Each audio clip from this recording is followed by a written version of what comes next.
আচ্ছা ভাই, আপনি এখন বর্তমানে কি কাজ করতেছেন? মানে আপনার লাস্ট কি ছবি ছিল? লাস্ট ছবি তো অনেকদিন ধরে ছবি করি। হুম। লাস্ট ছবি করতেছি তোমার এই যে দেবাশিস বিশ্বাস করেছে। এটা লাস্ট ছবি?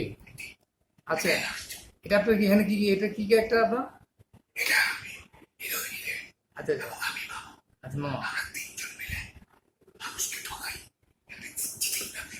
আচ্ছা, এটা সেই ক্যারেক্টারটাই মানে ছবিটা কি কিসের উপর নির্মিত হবে? কিসের উপর নির্মিত হবে? কিসের উপর? হ্যাঁ, মানে কি রোমান্টিক ছবি নাকি অ্যাকশন ছবি? অ্যাকশন, কমেডি, রোমান্টিক যেগুলো সব মিলে। আচ্ছা, আপনি কি প্রথম কাজ করতেছেন গুগলির সাথে? ওগুলির সাথে আমার প্রথম। আচ্ছা, আপনি তো একজন খেলোয়াড় ছিলেন, আপনাকে কাজে আপনাকে আপনার নাম ছিল নজরুল, আর কাজে আপনাকে চান্স দিছে। এখন আপনি কি এই যে ছবি যে মাস্টার? আসবেন না কাজে, আমাদের ক্লাবে আসবেন। হুম। ক্লাবে আসবেন তাই কাজে। না? আচ্ছা আচ্ছা। আর পরে সে আমাকে অফার দিল হুম। যে আমার একটা ছবি আসছে, আচ্ছা। যন্ত্রণা ছবি। যন্ত্রণা প্রথম ছবি? প্রথম সেটা কত চলে? Black and white. এটা খুব সম্ভব 89-এর দিকে কি নাই। আচ্ছা আচ্ছা। এই যে মানে আপনি যে খেলোয়াড়, এই যে অভিনয় আসলেন, তো এই অভিনয়টার জন্য রপ্ত করছেন কিভাবে? অভিনয় রপ্ত করছেন কিভাবে? অভিনয় আমার ভিতরেই ছিল। তাই না? আমি কোনো জায়গায় কোনো তা আপনি তো মজা লোক, আপনি কি এই যে মানে ছোট থেকে মজা করেন? আমি ছোটবেলা থেকে আমি খুব দুষ্ট প্রকৃতির আচ্ছা ছিলাম। আচ্ছা। খেলাধুলা থেকে খুব পছন্দ ছিল। সংস্কৃতি চর্চা করতে সংস্কৃতি। সংস্কৃতি হচ্ছিলাম হ্যাঁ। স্কুল লাইফের থেকে আচ্ছা। বহুত কিছু করছি। তাহলে অভিনয় ওই সময় অভিনয় কাজ আসছে। না ওদের স্কুলের যে ওই নাটক শিখেছে, ওই নাটকে আমি করতেছিলাম। কিন্তু আমি মেন ছিল আমার খেলাধুলা। স্পোর্টসে আমি খুব পারদর্শী ছিলাম। স্পোর্টস পারতে পারবেন যে আপনি যে এই যে মানে আমি ইন্টার স্কুলে হ্যাঁ, হিসাবে স্পোর্টস আমি আপনি যে আরামবাগ ক্লাবে কি কি কোন পজিশন পজিশন খেলতেন? আরামবাগে তৈরি করি। হুম। আমি প্রথম আমি ঢাকায় কিনি হুম। ব্রাদার্স ব্রাজিল কোন বিভাগে খেলতেন, মানে মানে কোন পজিশনে খেলতেন? পজিশন 77 কি? Left back. Left back. আচ্ছা, এই যে মানে ও মানে আপনি তার আগে গেছে সেকেন্ড ডিভিশন তাই? ফরাসি স্কুল। আচ্ছা, এই যে আপনি যে মানে খেলোয়াড় না হয়ে অভিনেতা হইলেন, এটা কি আপনার খেলোয়াড় আফসোস লাগে না কোনো? ওই না এটা আমি যাবো না। হ্যাঁ। তারপরে আমার একটা স্যাড ব্যাপার ছিল। হুম। আমি যে বছর ন্যাশনাল টিমে হুম। করাই সেটা জাস্ট দিয়েছেন 81 আমি ন্যাশনাল টিমে কোন টুর্নামেন্ট? প্রেসিডেন্ট ও আচ্ছা, প্রেসিডেন্ট গোল্ড কাপ। তখন যে ওই যে মনু ওরা খেলতে গিয়ে। অনুরাধা অনেক রাইট রাইট। 81-এ হুম। আমি যখন চান্স পাই হুম। ন্যাশনাল টিম কল পাই হুম। টুর্নামেন্টের নাম ছিল প্রেসিডেন্ট গোল্ড কাপ। হ্যাঁ। তখন আমাদের জিয়াউর রহমান বাংলাদেশের প্রেসিডেন্ট আচ্ছা। খুব মুক্তিপণা নিয়ে খেলাধুলার সুযোগ পাইছি জীবনের প্রথম হুম। ন্যাশনাল টিমে। আচ্ছা আচ্ছা। দেখলাম চান্স পাওয়ার পরেও সে খেলা খেলতে পারলো না, পায়ে ব্যথা পেলাম। তার কয়েকদিন পরে প্রেসিডেন্ট হিসাব দুর্ঘটনায় নিহত হলেন। হ্যাঁ হ্যাঁ। প্রেসিডেন্ট গোল করতে না টোটালি বন্ধ হয়ে। এরপরে আমি এই রহমানকে থেকে না খেলতে এরপর আপনি খেলাধুলা ছোট করেন না? রহমান খেলছেন? রহমানকে এই পায়ে ব্যথা নেই? রহমানকে থেকে আমার পায়ে ব্যথা পেয়েছে। তারপরে অনেকদিন বসছিল। এই যে অভিনয় যে করলেন, আপনার কি মনে হয় যে মানে খেলা হলে ভালো তো না অভিনয় করে তৃপ্ত আপনি? মানে আমার দুটাই কিন্তু same। ভালো লাগে। আমাদের দেশে যদি রাজনৈতিক কোনো অস্থিরতা না থাকতো, খেলাও ভালো, চলচ্চিত্র ভালো, সব তো এই অস্থির রাজনীতির কারণে এটা সে না হইলো খেলাধুলা, না হইলো চলচ্চিত্র, সবই তো ধ্বংসের দিকে। হ্যাঁ। এত বড় একটা স্টেডিয়াম এখনো ওপেন হয়নি। কত সুন্দর নাম করে এশিয়া মহাদেশে ঢাকা স্টেডিয়ামের নাম। কোন কোন দেশ না যে হ্যাঁ, সে দীর্ঘদিন ধরে পড়ে আছে। এই কমলাপুর স্টেডিয়ামটা এই যে সামনে করতেছে, এখন ঠিকঠাক করতেছে। এই স্টেডিয়াম যদি চালু না হয়, হুম। ক্লাবে কোনোদিন খেলাধুলার আনন্দ ফিরে আসবে, স্পিড ফিরে আসবে। এখন কি? এই আমরা আজকে এখন মাঠে যাওয়ার কথা, হ্যাঁ। আমার টিম নিয়ে প্র্যাকটিসে যাবো। অলরেডি টিম চলে গেছে, আমি এখান থেকে প্র্যাকটিসে যাবো। আপনি একটা মাঠ 10টা টিম প্র্যাকটিস করে তাহলে মাঠে সংকল্প একটা মাঠ। এটা কি একটা দেশে এটা তো ভাই আপনার খেলোয়াড় জীবনের কথা বলছেন না, এই যে আপনি যে অভিনয় করলেন, আপনি এই যে 78 সাল শুরু আপনার যন্ত্রণার ছবি দিয়ে, ততদিন আপনি ভিলেন হিসেবে আসেন 89-এ ভিলেন হিসেবে আসেন পরে। পরে তো আপনি কমেডিও করছেন কমেডি কাজিয়া ভাই আমাকে করছেন কমেডি রোল এটা কোন ছবি? কাজিয়া একদিন অবদানিক তাই না? আচ্ছা আচ্ছা। উনি আমাকে শাফলিং হোস ভিলেন থেকে রিভার্স করে আবার কমেডি তুমি আসছে আপনি তো দীর্ঘদিন নাসিরের সাথে জুটি করছেন, এটা মানে নায়ক নাই আমার সাথে জুটি করছে জুটি করছেন, হ্যাঁ। এটা যে মানে আপনি কি মনে করেন? আসতে ছিল দিলদারের জুটি হ্যাঁ, দিলা জুটি, হ্যাঁ। আর মারা যাওয়ার পর আগে বলেন। তখন তো আমি ভিলেন করতাম হ্যাঁ, মিলন করতেন।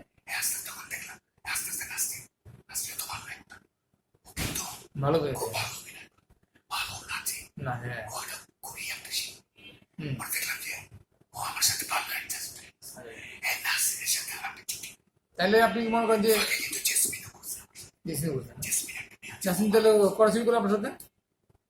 তো তুমিও বেশিরভাগ ছবি নাসিরই করছে তো এখন আপনি কি কি একটা মানে কি ধরনের ইয়ে করতেছেন? আপনি যে বয়স হয়েছে না, কি করে করতে চাইছেন? আর্টিস্ট হুম আমাকে যে পাত্রে ঢালবে হুম সেই রূপ ধারণ করবো। আমি সাকিবের বাবার ক্যারেক্টার করছি, পান্নার বাবার ক্যারেক্টার করছি, ভিলেন করছি, মামা করছি, চাচা করছি, কোনো ক্যারেক্টার বা মুখের ক্যারেক্টার করছি, পুলিশ অফিসার করছি, পকেট ম্যানের ক্যারেক্টার করছি। কোন ধরনের আপনার কোন ধরনের ক্যারেক্টার ভালো লাগে আপনার? ক্যারেক্টার আর্টিস্টের আর কোনো ভালো ব্যাপার নেই, কমেডি টমেডি সব মিলে একটা ক্যারেক্টার দিলে মানে আমার আল্লাহ রহমতে দর্শকের দোয়ায় আমার একটা মোটামুটি একটা দর্শক তৈরি হয়েছে হ্যাঁ, যার জন্য আর আপনি কমেডিয়ান বেশি মানে কমেডি নাই যে নাচের সাথে ঝুলিটা আপনার বেশি আছে সেটা মানে প্রত্যেক ছবিতে আমার একটা গান থাকে তো হ্যাঁ। গানটা পাবলিকই খুব পছন্দ করে। এখন যে ছবিগুলো করবেন মানে বর্তমানে হাতে দেওয়ার ছবি একটা শুটিং করছেন না করবেন? করছি শুটিং করছি ফার্স্ট পাশে। শিফট হয়ে গেছে আচ্ছা, আবার শুরু করবে কিছু কিছু কিছু শুরু করবো না? এখন তো ইন্ডাস্ট্রির ছবি কম হচ্ছে, এটা আপনি কি মনে করেন? হচ্ছে তো সিনেমা হল নাই, সিনেমা হল নাই, অনেক পুরনো প্রডিউসার তারা প্রোডাকশন বন্ধ করে দিয়েছে প্রোডাকশন। হ্যাঁ, সিনেমা হল যদি না থাকে তো টাকা লঙ্ঘন করবে কি? ছবি তো এখন আমিও বানাইতে পারি, জ্বালাবো কোথায়? এখন একটা ছবি বানাইতে এখন অনেক টাকা তো হিরো আছে খালি সাকিব খান, হুম আর এখন নতুন কিছু কিছু হিরো আসছে।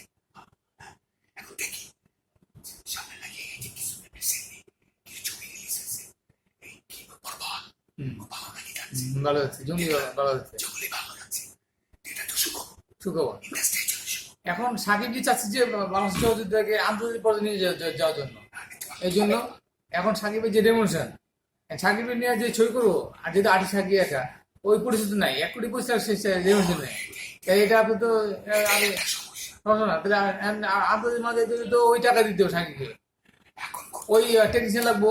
এখন করতে হবে অল্প বাজেটে 1-1.5 কোটি টাকা টোটাল ছবির বাজেটে সুন্দর গল্প নিয়ে নতুন নতুন আর্টিস্টদের ছবি করা। কিন্তু হলমার্করা তো নতুন আর্টিস্টদের ছবি নিতে চায় না। গল্প যদি ভালো হয় তাহলে কিন্তু কাহিনী যদি ভালো হয়, ছবি যদি বানানোটা ভালো হয়, এমনি রিস্কটা কে নিবে ভাই? সবাই সবাই তো কাজে যেতে হবে না, সবাই তো এই জন্য হবে না। এটা ভুল কথা। হ্যাঁ, রিস্ক না নিলে তো কোনোদিন আর্টিস্ট তৈরি হবে না। সাকিব তো আছে কোন থাকবে না। সে আসলে আজই হবে না, সাকিব তো আর 5 বছর করলো, তারপরে সে আন্তরিক একটা ফুটবল টিমে 11টা প্লেয়ার কিন্তু হুম হুম, একটা প্লেয়ার খালি মেসি দিতে একটা টিম চালায়। না হবে চলো না, এটা ভুল কথা। গোলি লাগবো, বেগি লাগবো, রাইট ব্যাক লাগবো, মিডফিল্ডার লাগবো। অনেক ভালো ভালো আর্টিস্ট আমাদের দেশে। তাহলে আপনি আপনি তো মানে মানে সিনিয়র আর্টিস্ট বর্তমানে, আপনি কি মনে করেন যে মানে প্রতি বছর করা ছবি দেওয়া মানে ইন্ডাস্ট্রি চাঙ্গা হবে ব্যাপার আনুমানিক? প্রতি বছর বাংলাদেশে এখন যে অবস্থা, হ্যাঁ ছবি তুলে যদি বানায় টাইম নেই, আগের মতো না। হ্যাঁ, ওই 15-20 দিন একটা ছবি শেষ। তাহলে তো হবে না। হ্যাঁ, তারপরে আগে যে তোমার কপিরাইট করে আসতো, হ্যাঁ আইনা সব থেকে শর্ট থেকে শর্ট নিত, হ্যাঁ, এসব ছবি চলবে না। কপিরাইট ছবি তখন ভালো হয় যেটা দেখে বানাবে, ওর থেকে যদি ভালো বানাইতে পারে তাই ওটা চলবে। যেমন এই যে কেমন আছে কেমন কেমন ছিল? সন যেটা বানাইছে ভালো চলছে। ভালো চলছে, এবং আর্টিস্টও ভালো ছিল, ওটা সালমান শাহ মৌসুমী এবং সে ইন্ডাস্ট্রি লিড দিছে। রিস্ক নিতে রিস্ক চালাতে বলি কি?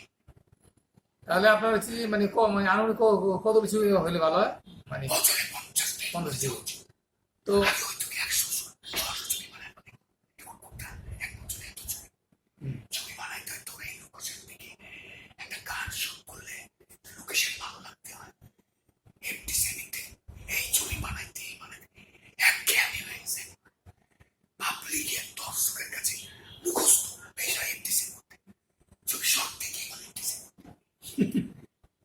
অনেক লোকেশন আছে বাংলাদেশে। এখন আস্তে আস্তে যাতায়াত ব্যবস্থা ভালো হচ্ছে, হ্যাঁ ভালো হচ্ছে। এখন লোকেশন তৈরি হচ্ছে, পর্যটক এলাকা আমাদের ভালো করতে পারছে, করে দিতে হবে। এখন রাস্তাঘাট ভালো হচ্ছে। এই গভর্নমেন্টও মোটামুটি এই অন্তর্বর্তীকালীন সরকার সবকিছুতে মোটামুটি সংস্কারে হাত দিচ্ছে। এখন কিন্তু সময় দিতে হবে। হয়তো পলিটিক্যাল কোনো আমি না। কথা বলতে চাই না, ঠিক আছে। একটা মানুষ মনে কষ্ট মনে দুঃখ হবে, আমার দরকার নেই পলিটিক্যাল কথা বলতে। কিন্তু এই সরকারকে সময় দিতেই হবে, অবশ্যই। মানে একটা রাষ্ট্র মেরামত করতে হলে লাখো চালো রাষ্ট্র, আর রাষ্ট্রের সাথে কিন্তু একটা ইন্ডাস্ট্রি জড়িত আছে, আমাদের ফুটবল ফেডারেশন জড়িত আছে, প্রত্যেকটা খেলাকে অঙ্গন জড়িত, ব্যবসা সেক্টর জড়িত, আমাদের পরিবহন খাত জড়িত, গার্মেন্ট সেক্টর জড়িত, সব কিন্তু রাষ্ট্রের সাথে সুস্থভাবে। রাষ্ট্র যদি না চলে কোন সেক্টরই ভালো চলবে না। এটা মানতে হবে। আচ্ছা ভাই, আমরা তো যে কথা সেটা হচ্ছে যে এই যে আপনি যে বললেন 50 ছবি, তাহলে তো হিরোইন লাগবো শাড়ির মতন গঞ্জ ছবি নেই। মিনিমাম 10-15 ওই তো টাকা লাগবে। এখন নতুন নতুন যে যারা করতেছে আপনি মানে এদের মধ্যে মানে সম্ভাবনা কাকে দেখেন বেশি? রোশন আছে, হিরো আছে, এই মধ্যে শুরু করে না? কিন্তু ছবি তো কম থাকে। সিয়াম সিয়াম আছে, একটা হচ্ছে ছেলে দেখছি, হ্যাঁ জঙ্গলি জঙ্গলি ছবি করছে, আমার ছেলেটা ভালো হবে না, হ্যাঁ এরকম তো মানে সেখানে কাজ করে নাই, না, ছেলেটা আমার খুব ভালো লাগছে। এরকম পাশাপাশি হচ্ছে। ডায়লগ ডেলিভারি, হুম, পারফরমেন্স হচ্ছে ইন্সপিরেশন, ভেরি নাইস। এত এরকম এরকম পাশাপাশি নায়ক লাগবে। আর নায়িকাদের কথা বললে কি বলবেন? মানে বুবলি আছে, অপু তো বিশেষ তো এখন ঘরে বসে আছে। অপু যে ধরনের ক্যারেক্টার হুম, করছে, হুম, এই ধরনের ক্যারেক্টার তো আর্টিস্ট লাগবে। হুম, মাইয়া মাই, এরা যদি সব রাজনীতি মাঝখানে এরা যদি চলায় যেতে না যেত, হুম। এরা তো ভালো আর্টিস্ট। এখন এদের অনেকে অনেক রকমের মাথায় বুদ্ধি দেয়, এরা রাজনীতিতে ঢুকে গেছে। এই ভুলটা কেন করে এরা? চলচ্চিত্রে করা উচিত কখনো, কোনো দল করা উচিত, মিডিয়া কেন দল করবে?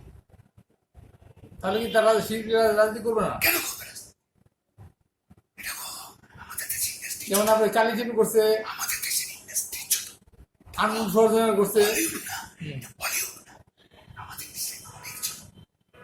এখানে একটা মানুষ বাইরেই দেখা যায়, রাস্তাঘাটে বাইরেই দেখা যায়, তার মধ্যে যদি আবার হবে এই করে তোমার চলছে রাজনীতি, ট্রাকে ওইটা একটা লোকের পাবলিসিটি করতেছে। আমাদের অনেক শিল্পীকে দেখছি চিটাগাং গেছে ট্রাকে করে, মেয়র ইলেকশনে ব্যান্ড পার্টি বাজায় ট্রাকে নাচতেছে। এটা ইন্ডিয়াতে হবে, কোথাও নেই। তাহলে মাঝখানে আমাদের যে আর্টিস্টরা যে দরাদরি করছে বা ইয়ে গেছে, এটা ভুল করছে তারা মনে হয়। আর অভিনয় থেকে দূরে সরে গেছে, ইন্ডাস্ট্রি ক্ষতি করছে আরো। 100% আমি দুর্বল সত্য আমি এটা বলবো, ওরা এটা কাজ করছে। আবার যে আপনাদের সমিতি কেমন চলতেছে, যে শিল্পী সমিতি নিয়ে যে গত 2-3 বছর জায়েদ খান নিপুণে যে এগুলি হয়ে এগুলি ক্ষতি করছে ইন্ডাস্ট্রি কারো। অবশ্যই ক্ষতি করছে। আর কি যে এটা হচ্ছে অভ্যন্তরীণ, এটা ইন্ডাস্ট্রির ভিতরে আমাদের একটা সমিতি নিয়ে পুরো বাংলাদেশের মানুষ নিয়ে